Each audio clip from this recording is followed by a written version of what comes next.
This is the PKF Texas Entrepreneurs Playbook. I'm Jen Lemanski, this week's guest host, and I'm here with Martin Euson, one of our tax directors on our Transaction Advisory Services team.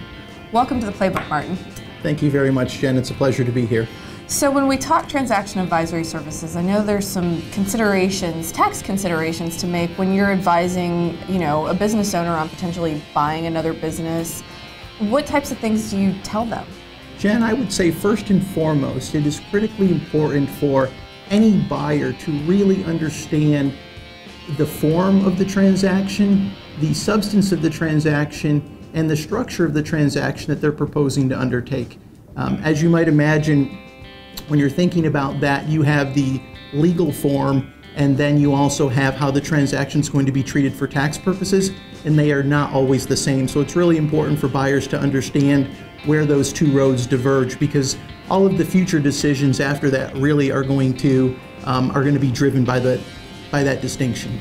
And so what else do you tend to tell people when you're advising them on things to know about the buy side?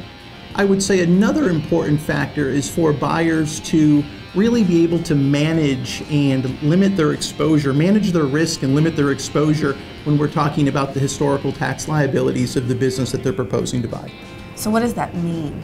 What that really means is that there is a concept that's referred to as successor liability, and when a buyer buys another business, depending on how they buy it, they may be assuming any historical tax liabilities that that business may or may not have. If there's unpaid taxes, in other words, the buyer may step into the shoes of that former owner and then become liable for those taxes.